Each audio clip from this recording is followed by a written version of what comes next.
Hi, it's Chris Titley here, and on today's episode of Scoreboard, the podcast, I'm joined by Garry Nucifora. Gary, thank you so much for being part of this series.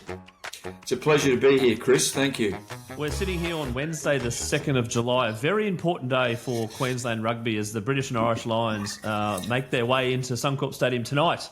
How are you? What are you thinking about that all, Gary? Well, it's obviously very exciting for rugby in Australia, and as it turns out, I only recently secured a ticket, so I'm actually... They're pretty hard to get.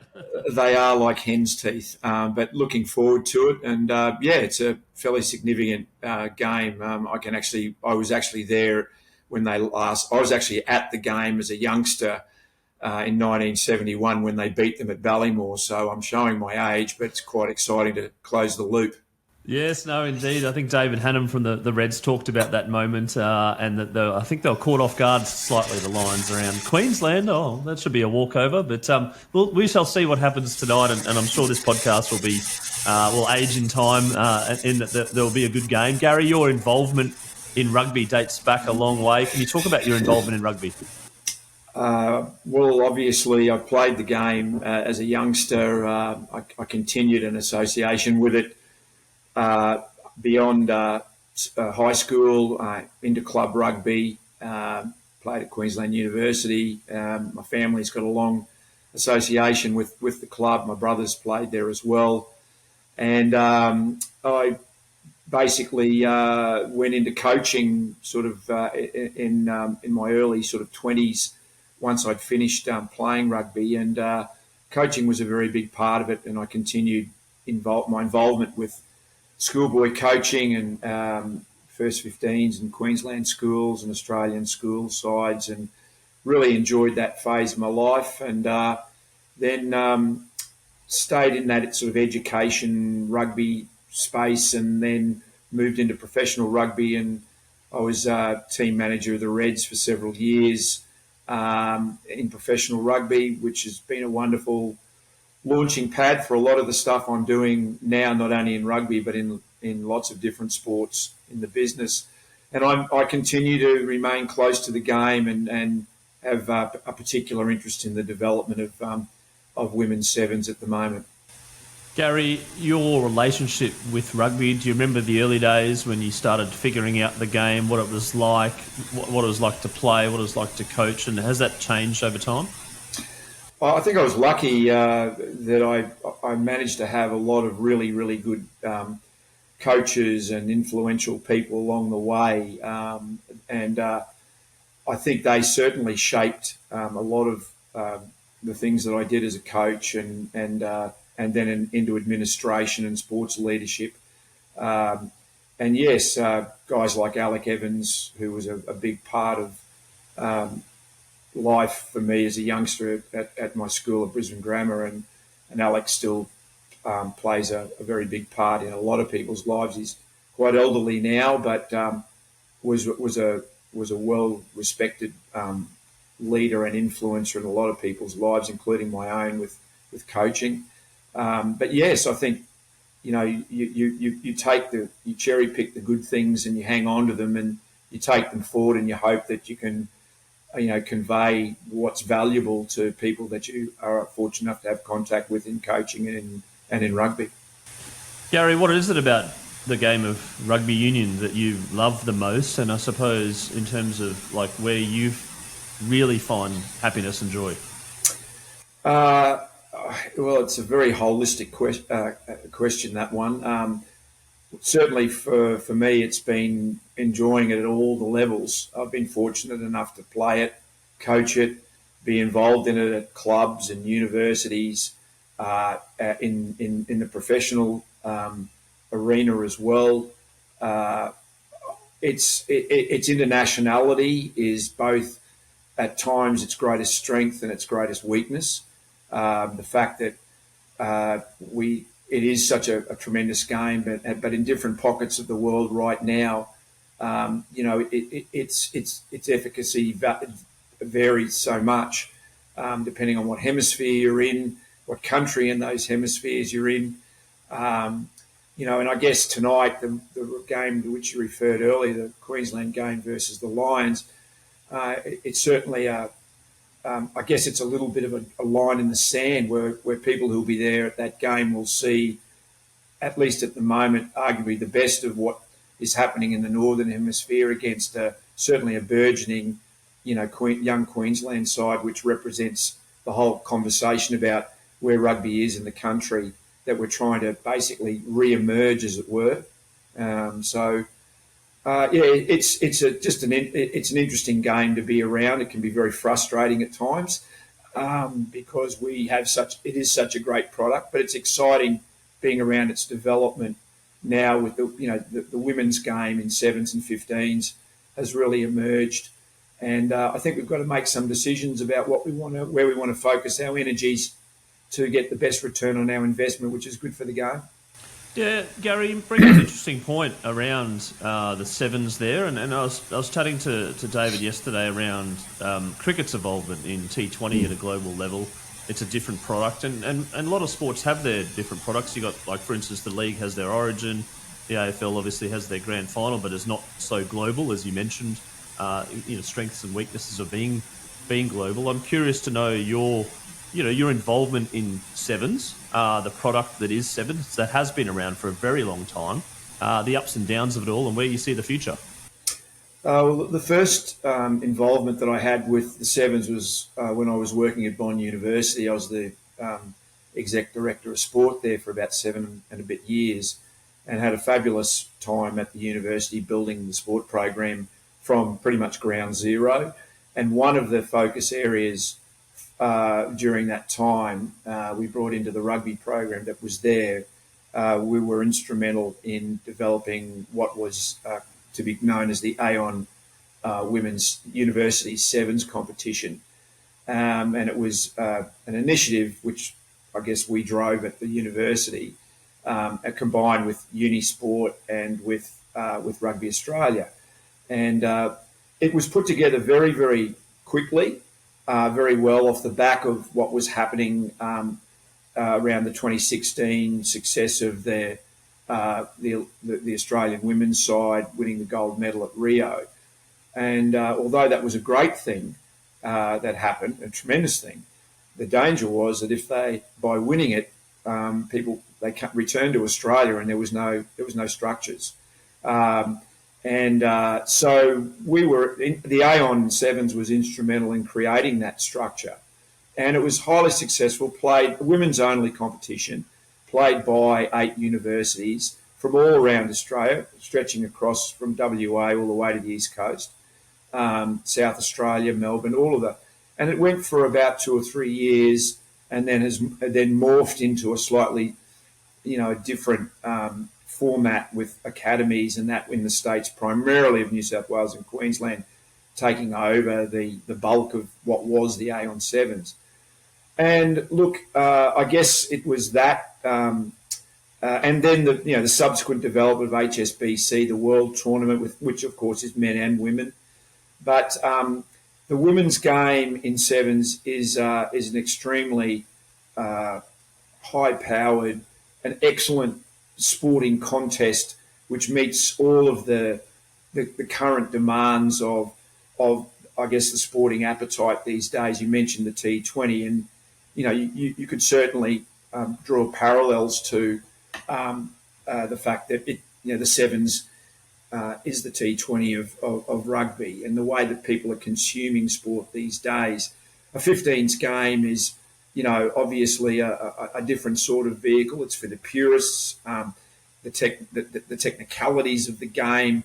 The English designed the game, so it's naturally going to be somewhat complex and full of officialdoms blowing whistles and stopping games and controlling things. Whereas the sevens game is a completely different product that's for today.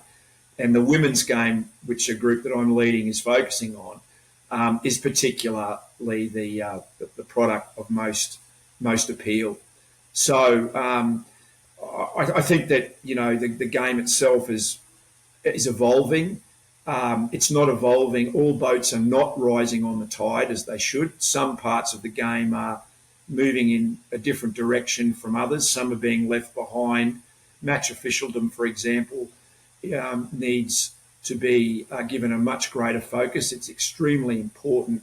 You can't have a game of 15s or 7s or anything if you don't have somebody who's competent and capable and keen and interested to blow a whistle.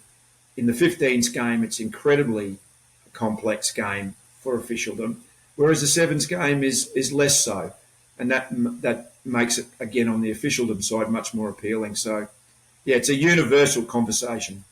I was having a chat to my former neighbour who runs a sports program at a high school the other day, and he was talking about the why basketball is so popular as a grassroots sport, and he was saying along the lines of that you're always in the game, as opposed to you can't really hide, or cricket you might bat number 8 and not get a bat.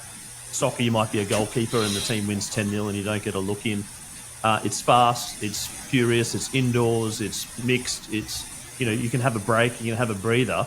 All those attributes, apart from the weather, I suppose, a little bit the 7s, but apart from those attributes, if you're playing 7s, you can't have a breather. You can't sort of be on the sidelines. You're in the game. You're always part of a team, and it's always fast paced. Are you seeing those attributes resonate to a junior grassroots level?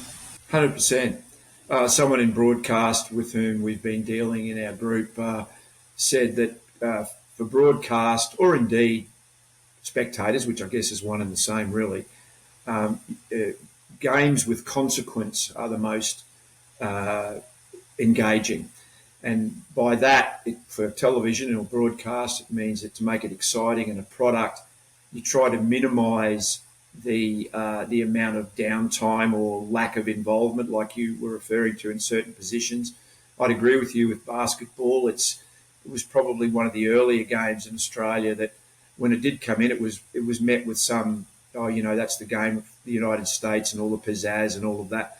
But when it was in its early halcyon iteration, it was extremely popular. It went through a bit of a down period, and it's been Larry Kesselman has controlled the competition and owns it, and has done a magnificent job in resurrecting it. With 7s, yes, it absolutely does have the parallel. The consequence is that in 7s, you have to make quick decisions. You don't have the luxury of making a mistake and saying, well, I've got another 70 minutes to make up for that. And people who coach 7s, and our group's lucky enough to have several people involved from the highest level to be able to endorse this remark, say that good 7s players make good 15s players. But they make excellent 15s players because they're good at making decisions quickly. They're aware of the consequence of making a poor decision, because there isn't the time. And suddenly all the worlds come together. That makes spectators happy, players happy, coaches happy, broadcast happy. And suddenly you've got a product that is an Olympic product that people are saying, wow, this is great. Why don't we see it more? And that's kind of why I'm doing what I'm doing. Yeah, Garry, you touched on the Olympics there. I mean, a person on the street might think that 7s rugby is not an Olympic sport, even though we have had success. What can we do, I suppose, to get the message out there that it is an Olympic sport? There is a medal up for grabs, and we've got Brisbane coming up as well. Yeah, there's a very well-worn phrase running around that if you can't see it, you can't be it. And I know that's something that, and quite justifiably, a lot of women's sports often use and refer to, basically send the flare up to say, hey, look over here, this is what we've got. What do we do about, to your question, what do we do about it? Well, you create an environment where there is frequency, I guess I'll stay on my theme of, because we're working in the female space with young girls, where young girls can see the game being played. At the moment in Australia, the only time that you can see an international high-level event in 7s is the HSBC tournament in Perth, which comes once a year. I've said often that 7s is like a comet. It basically, it's coming. When it's here, it burns really brightly and everybody's excited about it, and then it disappears as fast as it arrived. And what we've got to do is address this this comet syndrome with sevens. There's a lot of people that have been doing a lot of work in sevens over many years in their own spaces off the back of clubs, and there's been some really, really good tournaments, and I've spoken to many of the organisers in the course of this, but it's not coordinated, and as a result, if it's not coordinated, then there's no galvanisation of a central purpose, and so therefore there's no tournaments that are seen on a regular basis. So if we can grab hold of this Olympic comet, galvanise all of these people together, and there are lots of them, and then put a really, really high, excellent product together in schools, universities, and then provide a professional space, which is what we're looking to do. You'll have that question answered. And Garry, you mentioned around the schools there. I mean, touch footy is a thing, and there's lots of touch competitions, and there might be some parallels between touch and sevens. Where does that fit in the mix as either complementary or, I suppose, a pathway for some people? Yeah, I think touch has been a great foundation for, again, with the contacts we've got in the women's space. That's where many of the female players, the girls, have come from. And it's an excellent sport for developing. You can see the linear development of someone playing touch, and then moving into the contact sphere of sevens.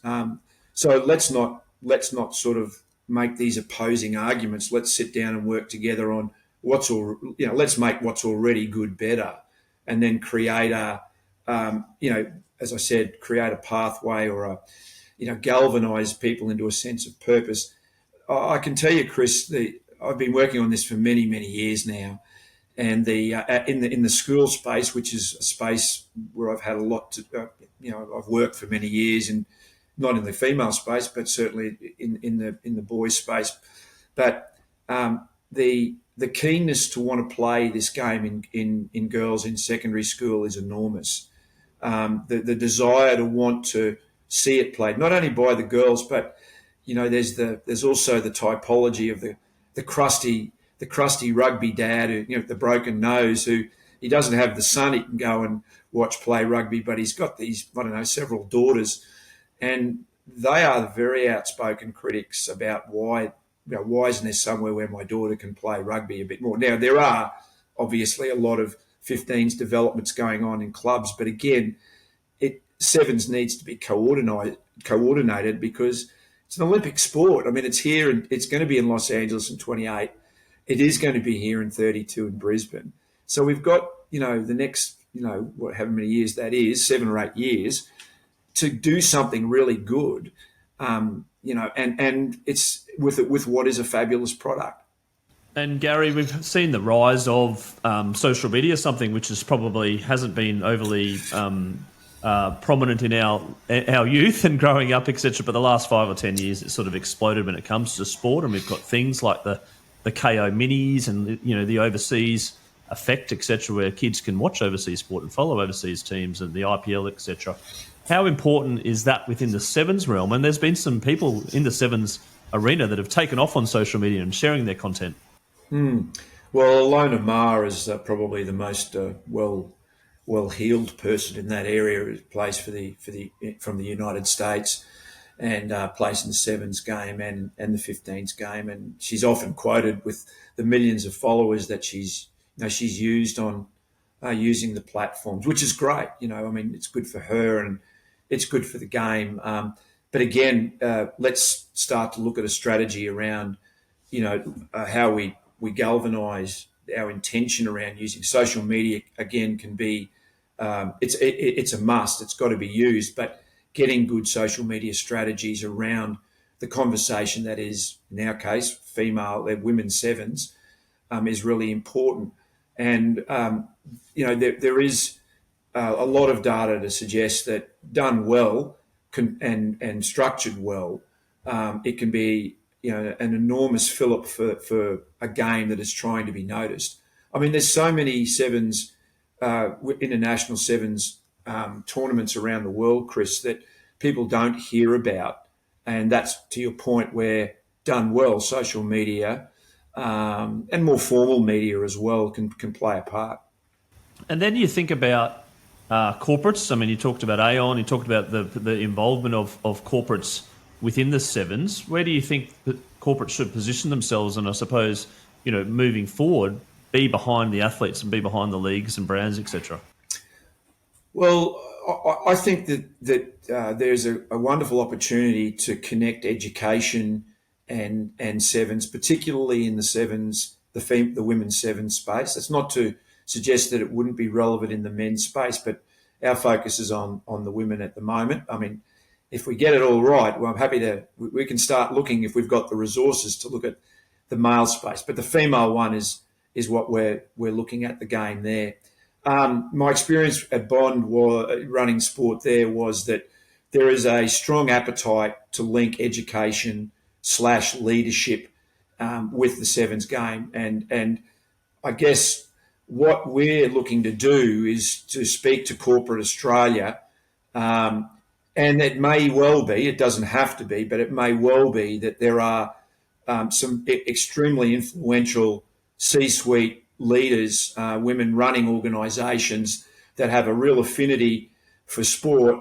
But I think at times it's as much about their affinity for sport, because they can see that with that affinity, the athletes that emerge, in this case female athletes emerge, can come into the leadership space very, very clearly.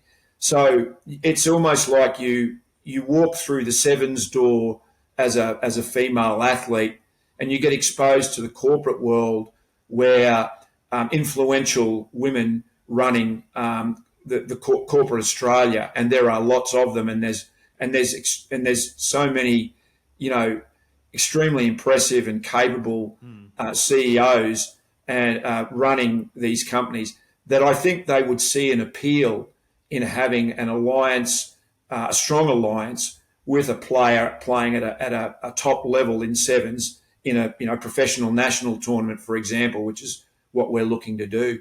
So yeah, that education link with sevens and girls, it's extremely strong.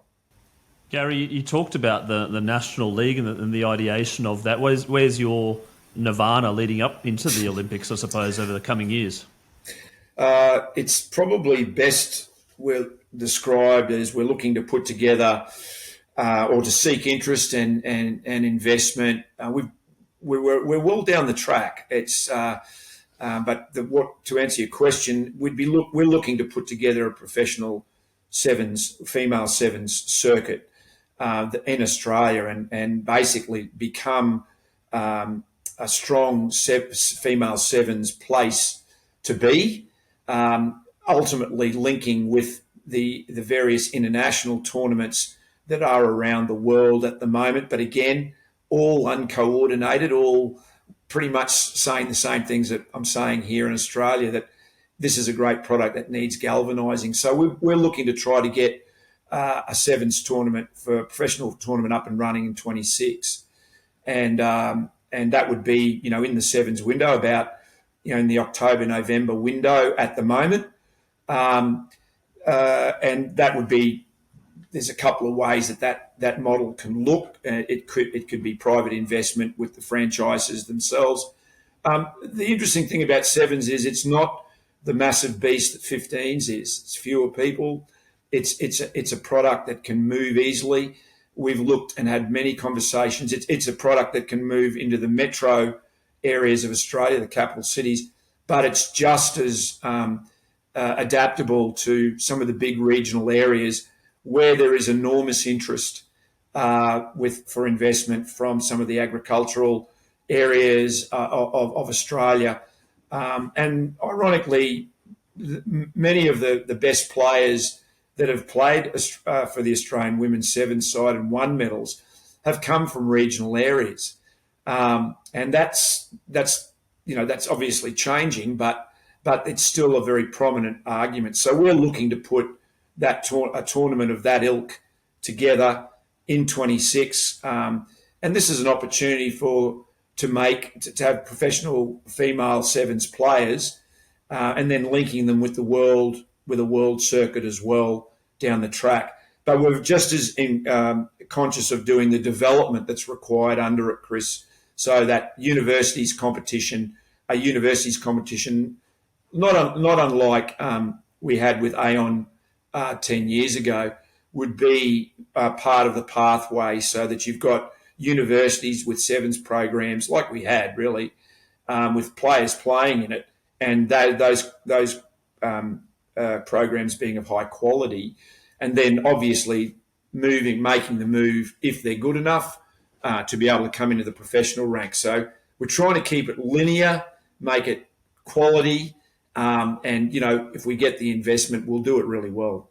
Well, I see a huge opportunity here for corporates, or even someone like the Larrys of the world that comes in and happy to talk to Larry if he wants to. I think he's done a great job. Or even the Wallamai Capital with the WNBL now. Yeah, that's right. Investment into that, Yep. etc. Because there's huge mental health benefits. But I was just thinking out aloud there around what you're saying about the regional areas. But the creating a league or creating a pathway for girls to go up and to become professionals should or potentially will unlock a huge talent pool, a liquidity talent pool, which will then rise up into, make Australia, ultimately very competitive at the global stage leading up to the Olympics, right?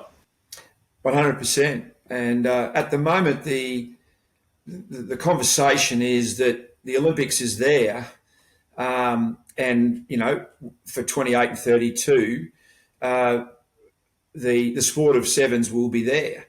But as you'll be well aware, and so would many people listening to this, that there's been a real shift and change in the way the Olympic Committee looks at sport, and we've had some. I'm not necessarily overly miffed by the fact that we've got some of the new sports coming in, or some of the new activities coming in.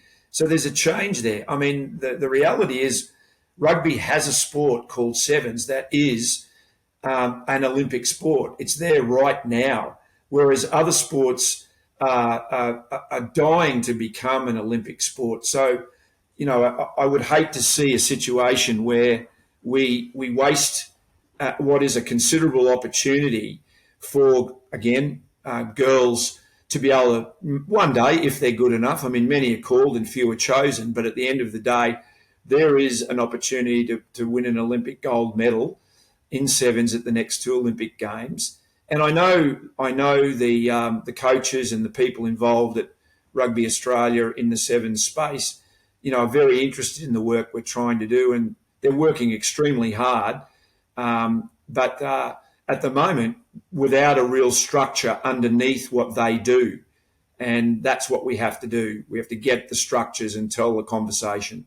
Yeah, I think that's critical, as you mentioned, as the people are playing as teenagers going, oh, this is great, this is really good fun. Oh, there's not much of a pathway there when you hit 17 or 16. Yeah. You're like, oh, I'll just quit and go to uni or whatever, or do basketball or something, because, basketball's been elevated, etc. But getting that right at the school level, getting that right in a league and a professional, as you said, keeps people in the game. There's so many benefits to keeping people in playing sport.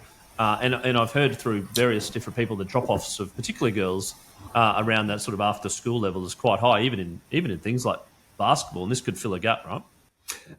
Yeah, absolutely right. And I was fortunate enough to witness that very, I suppose that period when I was at the university and dealing with girls of that, having girls at the university and what the Aon Sevens did.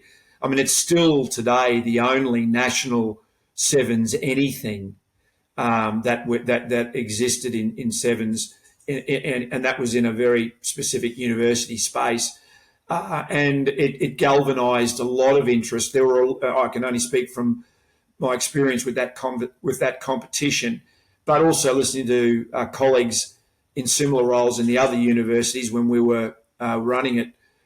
There were lots of girls who came out of many other sports and that's pretty much the story of sevens with women around the world. They're attracted from other sports, be it touch, we mentioned before, but overseas in the United States where it's booming.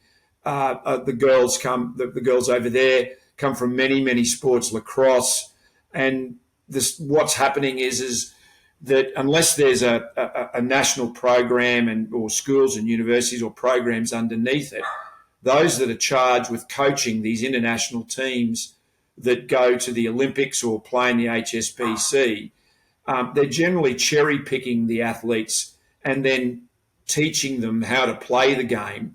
And it's fortunate that around the world there's some very, very good coaches, that can do that. I mean, the number of excellent people and coaching just in Australia that are sitting around, if they haven't gone overseas, taking their expertise. I mean, we just have to create an environment to bring that all together. And the relationship with the 15 game, the rugby union, the bodies itself as a product, and you've got ex-Wallabies and Wallaroos, etc. Is it an important piece for some of those ex-players or current players to be an ambassador for Sevens as well, or is it you feel like it's a little bit of a us and them? No, I think that's the story of the game at the moment, and it could well be what happens if we don't get the Sevens programs together. That will be based. I mean, when Sevens started, you'd remember when the Hong Kong Sevens began, again a male event many years ago. David Campese, Tim Horan, I'm going to forget a lot of guys. They were basically cherry picked out of the 15s environment because there was this competition going on in Hong Kong that looked pretty good. The Ellas, I mean, some outstanding glitterati from Australian rugby played Sevens, but they were pulled out of 15s programs. Now, to your question, should there be connectivity with both? Absolutely, and there are a lot of the girls at the moment. Several of the Sevens girls, the current Sevens girls, are obviously going across to play 15s for the Women's World Cup, and that's what's happening around the world at the moment, which is challenging the longevity of some of the Sevens programs that have had investment. So the Sevens and 15s game have sort of got to work out, where and how they want to work in the cosmos. And that's just administrators and people with vision sitting down and saying, look, what are we going to do? Funding seems to be the issue in many ways. The first thing to go in order to keep the 15s alive is often the Sevens. Which I understand. There's P&L pressures with sporting organisations everywhere, but we've got to turn that around because Sevens is a magnificent development tool in the game, and if we can start talking a bit more confidently about using it as a development tool, which will help not only Sevens but 15s, then we're hanging on to an Olympic product and developing it properly so that those that choose to play 15s, and those that want to play Sevens can play it and enjoy, if they're good enough, the same ride that a 15s player can. Yeah, absolutely. Gary, I'm just going to hone on you in for a second, and let's focus on Garry Nucifora. And the chat about Sevens has been fabulous and really insightful around the future. But I'm curious to know, there's a couple of questions I ask my guests. One is your favourite all-time sporting moment. Look, it's probably not going to surprise you. It was the 2003 World Cup. I managed to, I don't know how, but we managed to secure 2 tickets to the final. We got it in the draw, so I nearly fell over. Anyway, we found the money to pay for those and enjoyed that. I mean, that's one of the great rugby events which people will remember, and Wilkinson's field goal, and Elton Flatley having an amazing number of kicks to keep the game, people in the game, and keep the Aussies in the game. So yeah, that's probably the one. I did have to think. I've been lucky to go to quite a few, but that one's the standout. Yeah, it was the wrong side of the ledger, but a cracking game. And I was sort of similar with the AFL Grand Final that I went to as a Lions fan against. Yeah, lost by 4 points, but I took my son along, and it was a bucket list thing to do. And Gary, your scoreboard moment, which is a moment in your life where it's pretty visual. It's something you go, I remember that so clearly, and then from that something in your life changed. Yeah, I think it's probably a bit of a shared experience as a father. My son Harry played for Australia for several years at the junior Wallabies level. He had 3 years, and I think I really had to sit down and think about it. But I think when you talk about great moments where you've been a dad, or you've seen your children come through and do things, and obviously, yes, it was another rugby related one. I think him getting selected and playing overseas in these big under-20s tournaments was when my wife and I went along and and watched. They're good moments. Yeah, fabulous. And Gary, we've got a new segment, which is from our friends at Swyftx, who are powering Scoreboard. It's called the Bucket List. What is your ultimate venue or event in sport that you would love to attend?